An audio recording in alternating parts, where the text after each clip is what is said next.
So getting into the NFL mock draft, let's start there. Yeah, we got the draft exactly 8 days away. It's coming up on us quick. It is coming quick, and it's kind of interesting about this draft is I feel like, usually you have kind of an idea of who the first pick will be, or at least like maybe the first couple. But seeing is like how quarterbacks aren't really valued in this year, Hmm. kind of seems that like we don't really know which way it'll go. Um, And so I'm going to just put the mock draft that we created on the screen for our viewers at YouTube, and for those who are following along in the Spotify podcast, we'll make sure to read it out aloud as well. Um, so we kind of did like a back and forth type thing for this mock draft. So every odd I did, and every even Shu did, and we kind of decided to do this based off of what we think will happen based off team need, more so than what we would do. Um, so I'll just start us off here. I went um, Jacksonville number one. I can't see them taking anyone but Aiden Hutchinson out of Michigan. He's just such a pure prospect, and I just can't see them going and taking someone who maybe like a Trayvon Walker, or, Kayvon Thibodeau, like who might have some red flags. And Aiden Hutchinson is just the most all around great prospect that we have in this class. And I just think that with the Jaguars team that's rebuilding, it's kind of tough to see them going any other direction. Yeah, I agree with that. I think the Jaguars definitely need that defensive help there. They have a pretty good defense. They've always been looking for offensive help with the taking Trevor Lawrence last year. And you make it a good point earlier. Almost every year in the NFL draft, Jay, it's always the story of quarterbacks and who the first quarterback's going to be with the first Mm. overall pick. But that's not the case this year.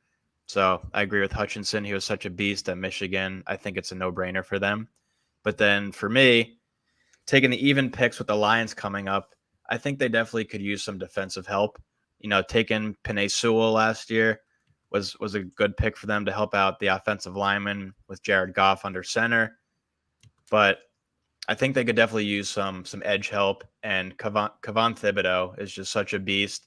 I think it'd be stupid for them not to take him. He just brings so much energy to that defensive end, to the defensive side of things, and I think it's a no-brainer for the Lions with the second pick to take him. Yeah, I mean, the only other place I could see the Lions going, and we talked a little bit about this as well, but they could go quarterback. They've been rumored to go quarterback. I just think that you're totally right, and Kayvon Thibodeau was going to be the projected number one pick coming into the year out of Oregon, and he's just such a raw beast. He's just such a great prospect. With a Lions team that has a lot of needs, I think it makes a lot of sense there. Yep. And moving on to number three.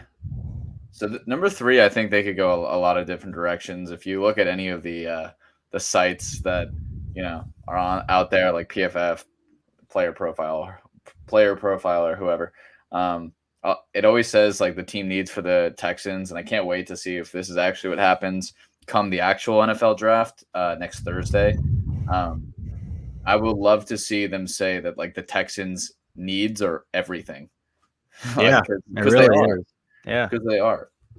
There's not really one position you can look at and feel good about. Even like one of their really amazing defensive stalwarts, and Justin Reed left for the Chiefs this offseason. Hmm. Um, but we know that they made the Laramie Tunsil deal a couple years back with the Miami Dolphins, and we think they'll go right back to the offensive trenches and see what they have in Davis Mills. So like I have them going to Kemaquanu, um, Icky, Icky Vicky Vicky. Vicky. Ew, ew. Uh, I mean, but honestly, the way that Icky, it kind of like is apt to the name. The way that Icky plays is disgusting. Like he mauls the crap out of all defenders. He's really good in zone schemes, and I just think that I think they'll probably make him a tackle, but there's always rumblings of these guys who could potentially become guards. Hmm. Um, I think he'll be perfect outside, um, on the other side of Laramie Tunsil, and eventually becoming their left tackle for the future. Yeah, I agree with that pick. And really, the Texans, like you said, they just need help at every position. They could really go anywhere. I wouldn't be surprised if they take Sauce Gardner at 3. Um, with a top 3 pick, you want to take someone who you know is gonna you can build around and who knows is gonna make a difference for their team. And God bless Davis Mills, but I don't know if he's the guy either. I guess it's hard to put him in a situation because he has 0 weapons around him. Hmm. So I wouldn't be surprised either. This probably is not going to happen, but don't be surprised if they look at Kenny Pickett or Malik Willis as well. If they take a quarterback, I would not be surprised. But with the 4th pick, the Jets, they just keep racking up these top picks every year. I guess Yeah. they need them with believing in Zach Wilson. They're not going to take a quarterback, so it looks like in my opinion, they need a defensive lineman. So Trayvon Walker, who's been on a lot of mock draft lists as going top 5. Either I think he could either go to the Jets or the Giants. So I wouldn't be surprised if the Jets snag him at number 4 out of Yeah. Georgia. Trayvon Walker is an interesting case because that Georgia team in general was full of like studs on the defensive end. I mean, they're going to have what, like 7 first rounders this year. Trayvon Walker, what's so interesting is that he didn't really have much production, but because of how ridiculous his testing was, he's just a freak athlete. Mm-hmm. You know, I mean, people are going to take the swing on him, similar to like how Randy Gregory years ago, San Fran took a swing on him and paid off. So I definitely see the Jet. I think this is probably like one of the worst case scenarios for the Jets fans who all want Kayvon. I just don't see it happening. And then to make matters worse, I don't think they'll get Sauce either. But next pick, this one, there's where there's smoke, there's fire, and there is a lot of smoke around Charles Cross out of Mississippi State going to the New York Giants at number 5. I just think even if they have the pick, and if it's me, I would take Evan Neal. I feel like Evan Neal is the complete prospect as a tackle. You just But can't go wrong with anybody out of Alabama. right, and I just think that the Giants are so bad at keeping things tight-lipped. You would think that it's different with the new regime under Joe Shane, but honestly, you don't know that. So I think that there's probably fire there, and they'll go Charles Cross on their 5th pick, which makes the Panthers up next probably pretty easy. What do you have them going? Yeah, we have them taking Evan Neal. It's going to be one of the others. But the thing about it that surprises me, Jay, is I wouldn't be surprised if the Giants take Evan Neal, and then with the 6th pick, do they still have Stephon Gilmore, the Panthers? No, they lost him. Exactly. So they lost him, which means the last, and from my memory, if I can remember correctly, I know today's 420, but the last cornerback to go as a top pick was Jeff Okudah Matata to the Lions. He didn't turn out to be so well for them. Okudah Matata means no worries, but it looks like the Panthers have a little bit of worries at the cornerback position. So Okudah went to the Lions, not the Panthers. I know Okudah went to the Lions, but I'm saying the last cornerback to go as a top pick was him, and it didn't turn out so well for them. So do they want to take a risk and go with Sauce Gardner? That could be someone that the Panthers could easily take. Wouldn't be surprised there, but like I discussed with you earlier, they could obviously use an offensive tackle. Wouldn't be surprised if it's Charles Cross or Evan Neal who goes to the Panthers. Yeah, I could definitely see that as well. The Panthers, do you see that press conference with Ben McAdoo that he accidentally let it slip that Sam Darnold's the quarterback, which screws. I mean, who knows if that was actually true, but he obviously caught himself and then was like, oh, I got to put my foot in my mouth. And saying Sam Darnold is the starter, if that's actually true, it might just be based on like how they came into camp. He would be the starter, which is true. But if that's factual that Sam Darnold will be that starter, I mean, they just gave up their draft strategy that they're going to take a tackle. Yeah, and not that McCaffrey needs any help because he just needs to stay healthy is his main concern. But obviously, having one of those star tackles there will just help him out even more. Exactly. Indubitably. They're also they're usually the ones who people think that the Panthers are kind of like where the draft gets really interesting because they're also the place where everyone thinks is the first quarterback to go. So if the first quarterback doesn't go there, does the team trade up? Do the Falcons take the first one? Mhm.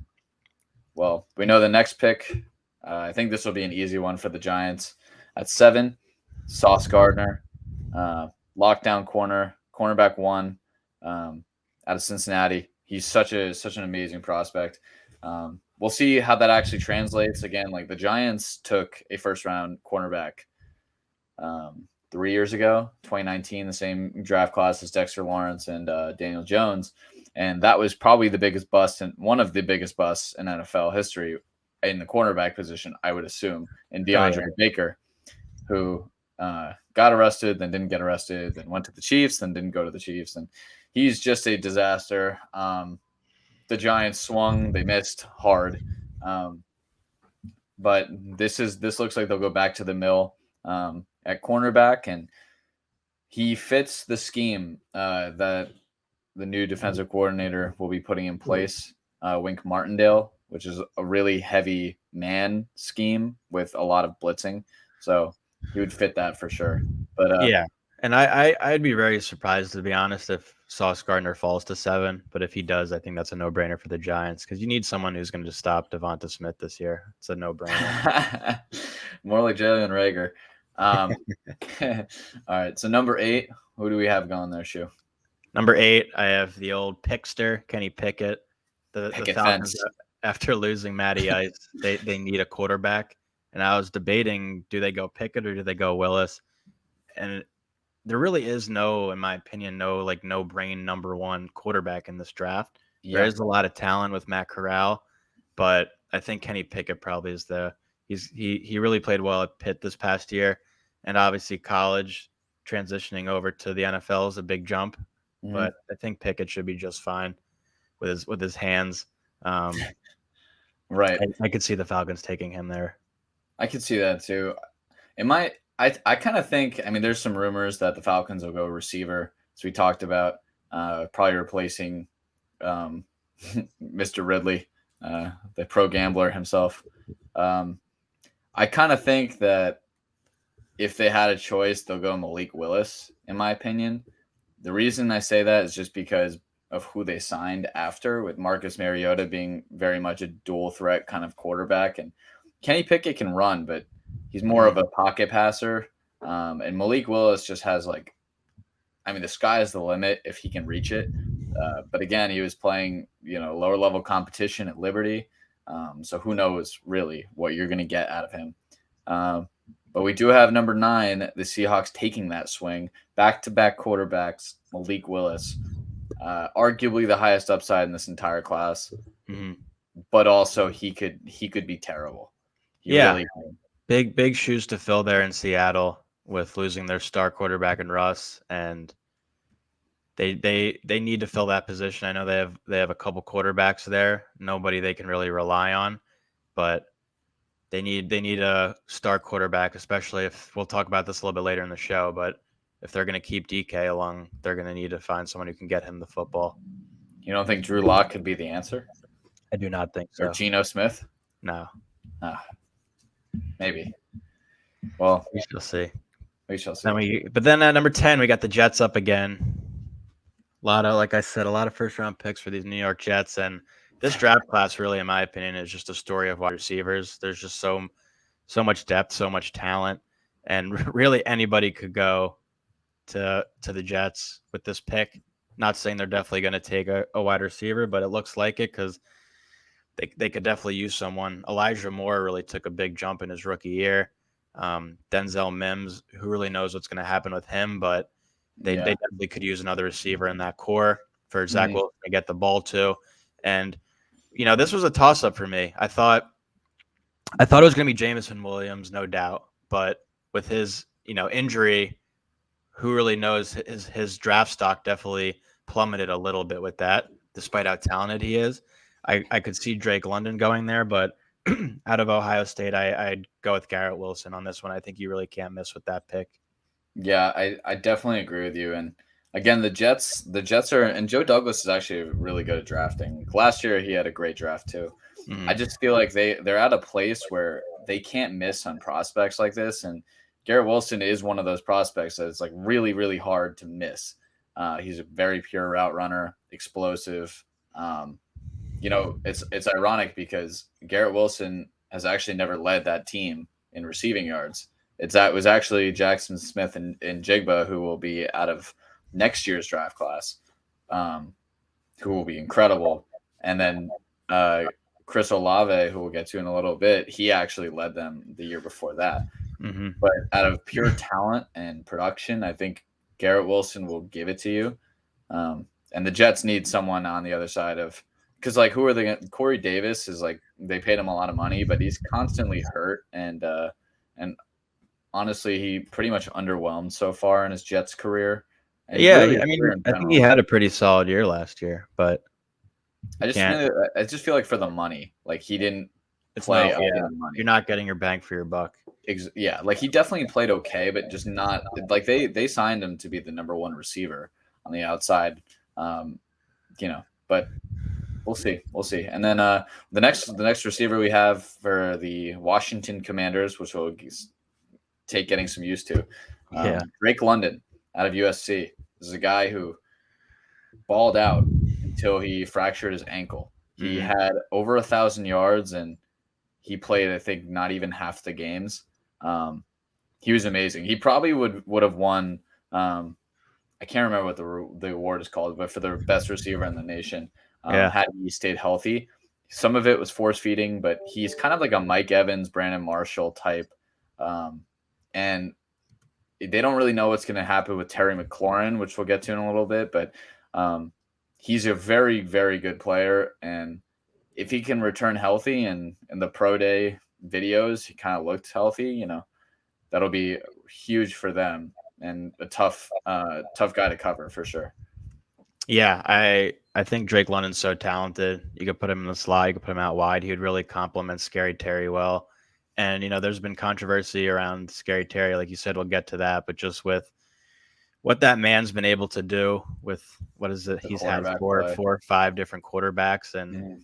he just hasn't been on a good football team. He's so talented. If he, whether he stays or not with the Commanders, we'll have to see. But that would be with their new Ginger Jesus behind center. I That's think right. giving him as many weapons as possible is huge for that team. So I think Mhm. Drake London would be a no-brainer here. And then with the Vikings, they're kind of a team too. I mean, they have their wide receivers, they have their running back. They signed Kirk Cousins to another year, so maybe they don't necessarily need any offensive help, but they definitely need some help on the defensive end if they're going to have any chance of making the playoffs this year. So with here, I have them taking Jermaine Johnson the second out of Yep. FSU. I think that's a great pick for them.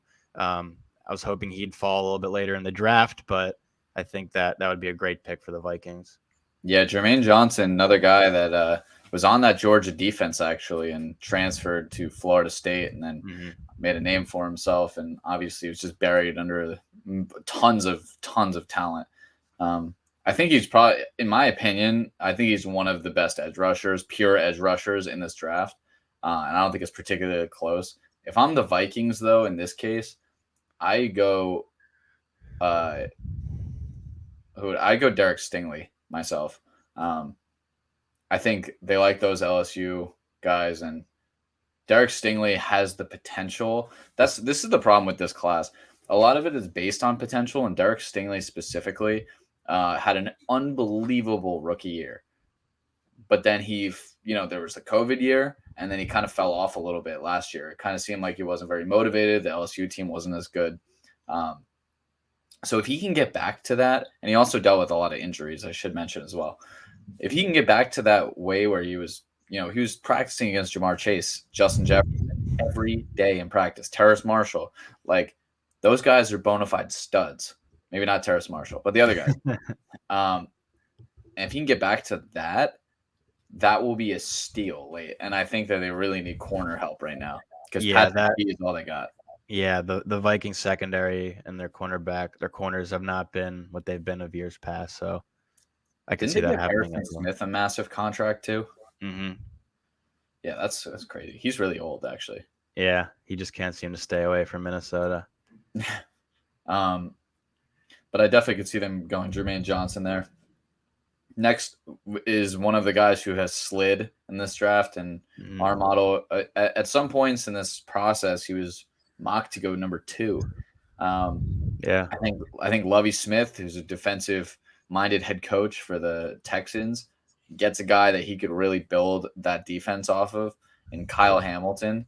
And Kyle Hamilton out of Notre Dame, the only thing wrong with him is his time, like the how he measured in at the combine. Like he didn't run the 40 well. He didn't have great lateral speed, and obviously at a safety position, that's something you really need to be doing well. Um, I just think the tape speaks for itself, though.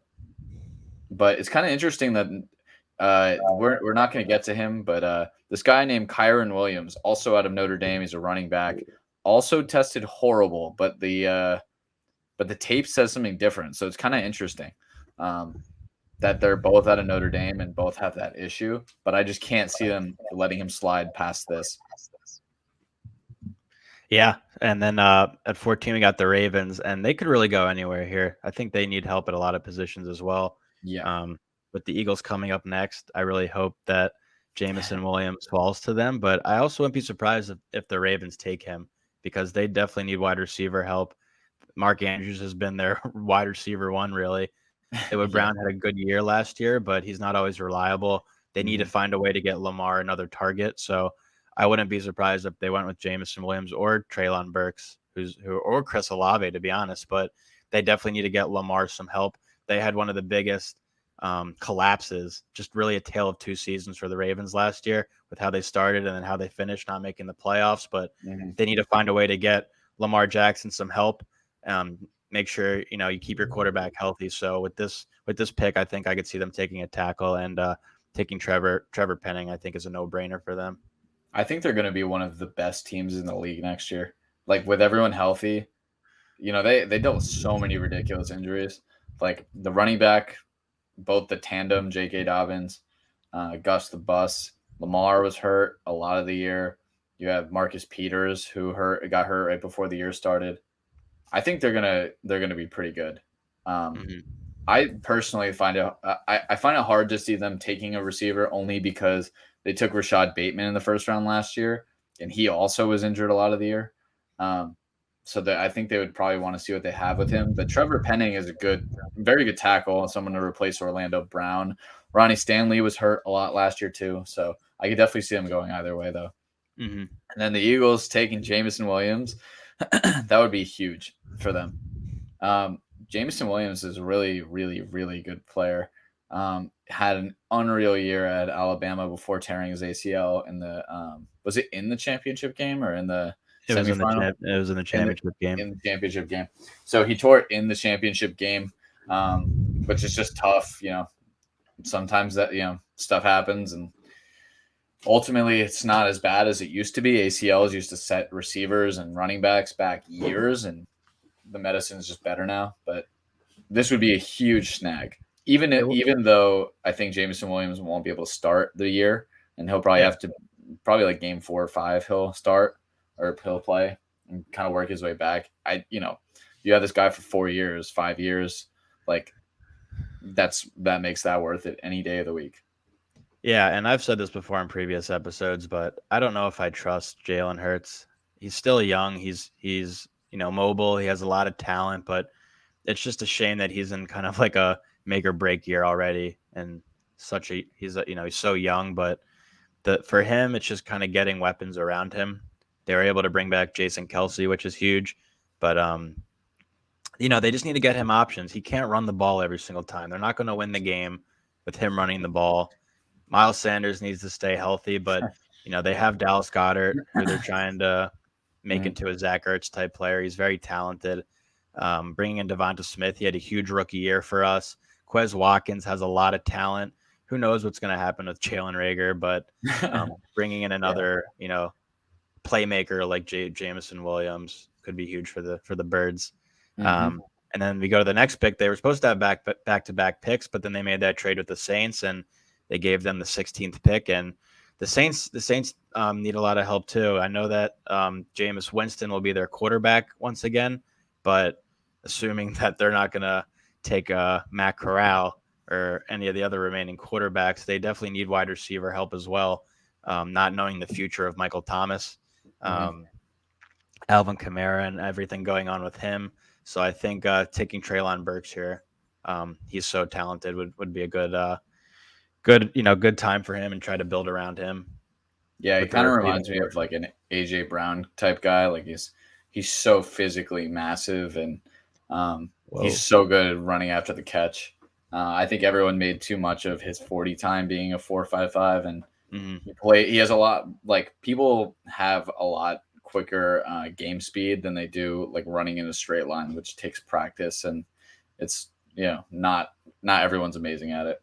So I Hmm. definitely could see that. It's kind of interesting to like think of like why the Saints decided to jump the Chargers, but in this case for us, we decided that we think the reason is because they need a receiver and they need to go get their guy. Yeah. Because next we have Chris Olave going to the Chargers. Um, this might not be for everyone, but Chris Olave if he came out last year, he would have been one of the best receiver prospects on the board. Um, they decided to stay at Ohio State, played really well again, and I just think that with the Chargers, they have to look in the mirror and be like, okay, we have Josh Palmer, who's not good. We have a tight end now in Gerald Everett, who drops the ball frequently. We have one of the best QBs in the league already in Justin Yeah. Herbert, and they have Keenan Allen, who's aging, and Mike Williams, who just signed a new contract.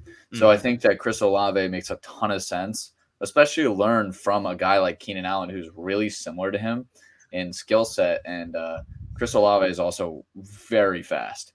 So I Yeah. think that could be a really good fit for them. Yeah. And you talked about the Ravens potentially being the best team in the AFC this year, but I wouldn't be surprised if the Chargers are the best team in the AFC this year. They have so much talent with I with can see it. Eki, with Eki and Herbie fully loaded. They he has so many weapons, and if you add Chris Olave to that wide receiving core, they're going to be a team that's going to just pile up the points this Oh, year. yeah. And Eckler. Oh, my God. It's so disgusting.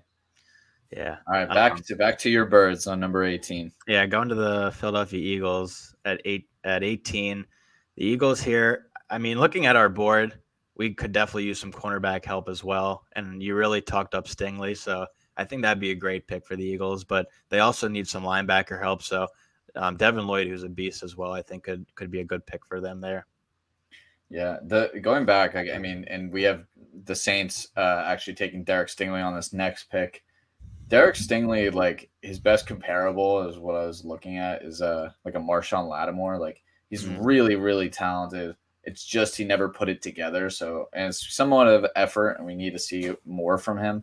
Yeah, He's just such a raw prospect. taking a risk with him, but I think, like you said, just he has so much talent, and when you match up against guys in college like Jamar Chase and Justin Jefferson, who have been doing so well so far in their young careers, Hmm.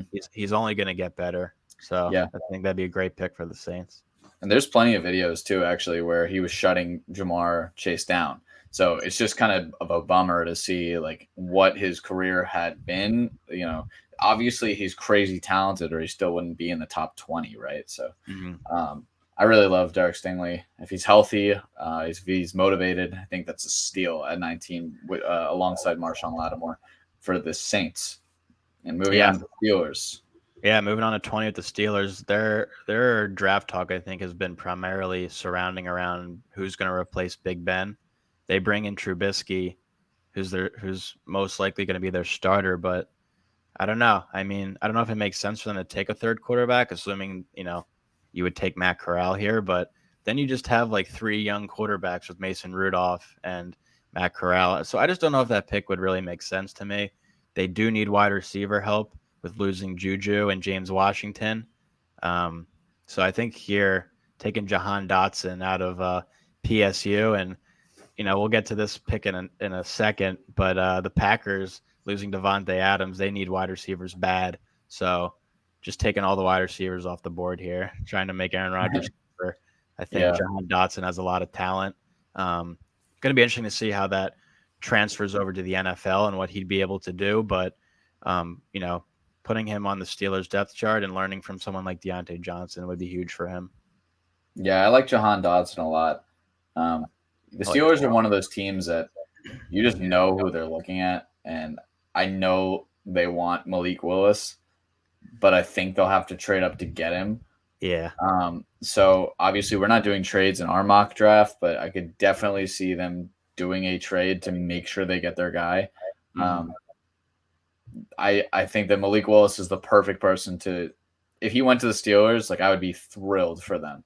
Um, I just think he's the perfect guy to sit under Trubisky for a year, who probably could supplant him as a starter. Like, let's be real.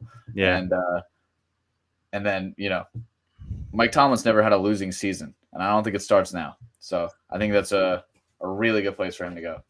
But I do love Jahan Dotson. I think he's really similar to Deontay Johnson. So that would be a really good place for him as well. At 21, we have the Patriots replacing. They lost Stephon Gilmore last year. This year they lose J.C. Jackson to the Chargers. To the Chargers. The Chads. See, I think they're going to go Trent McDuffie out of Washington, who's just a very pure corner. I really like Trent McDuffie. And I think that for the Patriots, at least, this fits a huge need. And hopefully Bill Belichick doesn't try to draft a receiver, because those don't go well, as per N'Keal Harry. So hopefully this is their pick. It makes a lot of sense in my eyes. Who do we have at the Packers? Are they finally taking a receiver? Yeah, I mean, they're at that point, it's like all your top receivers are pretty much off the board. So if none of those receivers fall to the Packers, and the Packers could trade up too. They probably won't, but I could see them trading up to try to snag one of those stud receivers. But if for some reason a receiver just isn't in the cards in this draft for them, they're just kind of building around Aaron Rodgers at this point and Aaron Jones, and they need to get them some help. So I think they could go with an offensive lineman here. So I could see them easily going with Kenyon Green out of Texas A&M, or even going with someone like Zion Johnson out of Boston College, who's a stud. Yeah, I definitely think so. I think that the Packers haven't actually used a first round pick and like on a receiver in probably like 15 years, Yeah. or 20 years. It's something ridiculous. So I just don't see it happening now, to be honest.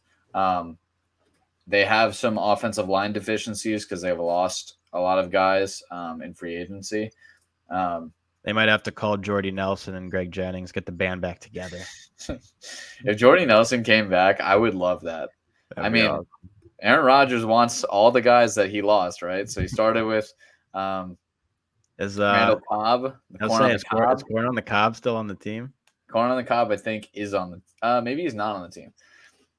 I don't know. I mean, the Texans gave him a decent contract because, that makes no sense, but they did a while ago, and they did have to trade for him. So maybe there's another year on it or something. But moving on, all good things do have to come to an end, and we got to finish our mock draft 1.0 up here. Boye Mafe out of Minnesota, the edge rusher. This is a guy Todd McShay just doesn't shut up about.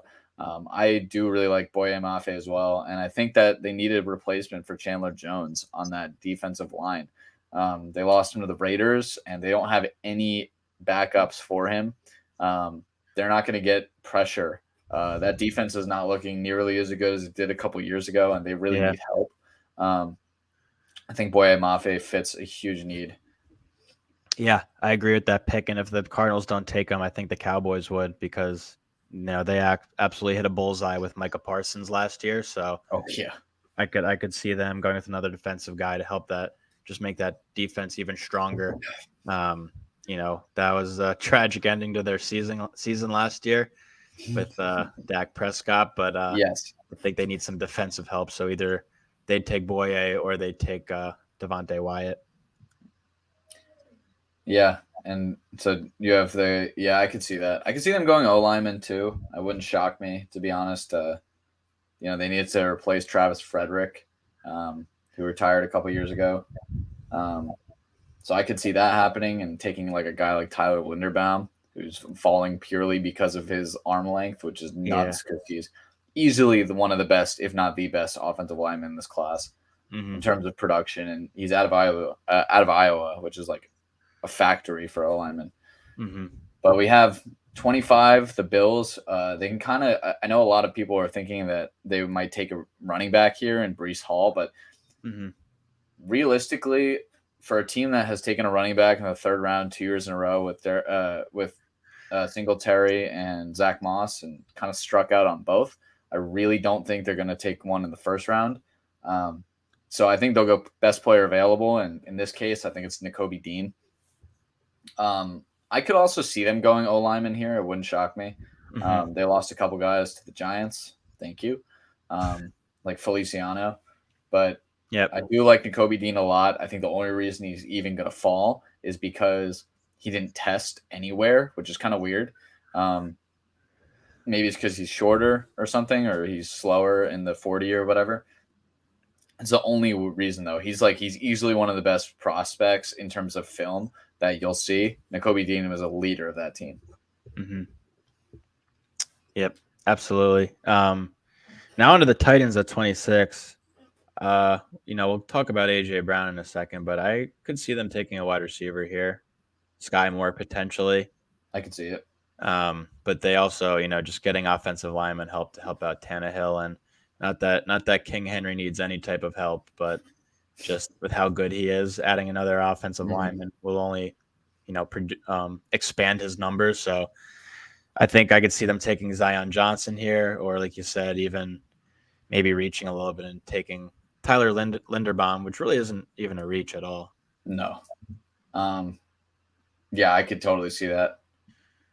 Yeah, I think they're kind of in a space where either they'll go receiver, but they did just trade for Robert Woods, so I don't really know what they're thinking right now. And you could always upgrade your O-line.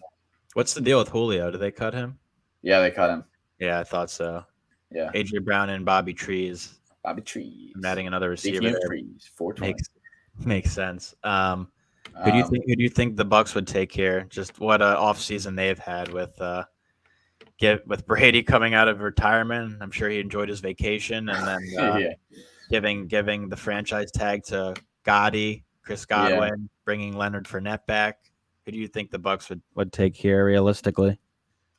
I mean, okay, so I do think that they'll try to go best player available. They kind of have a lot of needs already filled. I could see them going running back to eventually success. Is that a word? Is that a verb? I don't know. To be the successor of Breece Hall, or of Leonard Fournette.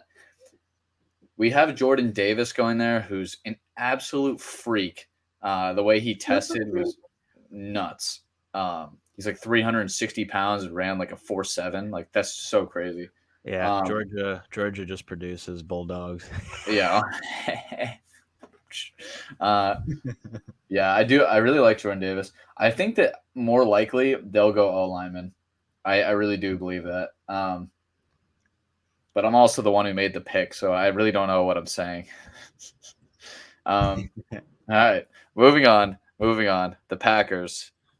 Yeah, I mean, at this point, it's just like it makes sense for the Packers to take a receiver. It's what all the talk's been about. It'd be very surprising if they took two offensive linemen. So I think with Sky Moore, he's probably the next best receiver available. Has so much talent, so I could see the Packers snagging him. Yeah, so this would be the 7th receiver off the board. I could see it too. I don't know what else they would do. Like, they need receiver help so badly. And they're about to lose out on Jarvis Landry if he signs with the Saints. So I don't know. I think that'd be a really good fit with what they're never going to replace Devonta Adams, but that's a really good fit for them. Yeah. So a guy who would really, really fall down the board and was a top 10 mocked selection way earlier in this offseason is George Karlaftis from Purdue. He's out of Greece, I believe, as well. He's just like, I think the issue with him is he's just a big dude and he didn't have too much production last year, but he is so raw. So I think the Chiefs are a perfect landing spot for him. I'm pretty sure they lost Melvin Ingram too. No? The Chiefs did lose Melvin Ingram, yes. Yeah, so I think that this would be a good replacement for him. For a guy, they don't really have a lot of edge pressure besides Frank Clark, and Frank Clark hasn't performed up to snuff, in my opinion, at least the last couple of years. So this, I think, would be a really good space for them. And are they finally going to get that wide receiver on this next pick? Well, it says Melvin Ingram is he's on the Steelers now. Melvin Ingram is to the Steelers. So I think the Steelers released him. did they? They signed him for a Yeah. 1-year deal, then cut him. All right. Yeah. But yeah, I mean, the Chiefs. It kind of seems like it could be a very different year for them potentially. They lose Tyreek Hill after losing to the Bengals last year, which many people did not think would happen. It's going to be interesting to see how they bounce back. Does Travis Kelce's numbers plummet a little bit with defenses maybe having to cover him a little bit more, not having to worry about Tyreek Hill, I can see it. having to try to see how they're going to incorporate in Juju and James Washington. It's going to be interesting, but I think just with the way that they were T. Higgins and Jamar Chase burned them last year, I think it makes sense for them to go for a cornerback. So the next best cornerback on the board, in my opinion, would be Kyler Gordon. So I think that it just would be a good fit for that Chiefs secondary. Yeah, I definitely could see that. And I mean, they need help for sure. And then we have the Bengals at 31. They have done a masterful job on their O-line this offseason. And they just keep going and they add Tyler Linderbaum. If he falls this far, that would be nuts. I hope he falls to the Giants. I'm obviously wildly biased, but they added Lyle Collins this offseason as well. I mean, they've done an incredible job, really. And if the Bengals could add Tyler Linderbaum, I mean, wheels up. Like the Bengals are a dangerous team with this new O-line. Now they can finally protect Joey Burrow. Yeah, hard to protect him from someone like Aaron Donald, but adding him to their front line would definitely help them big time. Mm-hmm. And then to wrap up the first round, we got the Detroit Lions of Detroit with their second pick in this first round, and this kind of stumped me because I didn't know who they'd go with here. They kind of need help at every position, but if Jared Goff isn't the guy, you want to take the next best quarterback who could very possibly be the best quarterback in this draft class in Matt Corral. So I think it could make sense for them to snag him and just have him learn from Jared Goff, and kind of the rest will take over from there. Yeah, I mean, I think the Lions are definitely going to look to take a QB in this draft, whether it's 1 or it's 32 or 34 early in the second round. Matt Corral, I think, makes all the sense in the world. You have a guy who performed incredibly well in Mississippi at Ole Miss. And honestly, the only real knock on him is he got hurt while he was trying to play in a bowl game, and then he got hurt. People basically forgot about him. And then obviously he slid in our mock draft to the Lions. And I think it makes a ton of sense that they'll have him learn for a year under Jared Goff. And then when he's ready, he'll take over. And honestly, they need a lot of help everywhere. So I think that makes a ton of sense. And yeah, so that is the Jumpstart Sports Mock 1.0. Rivals no one because ours is the best and the most accurate. When we're wrong about everything, please never bring this up again.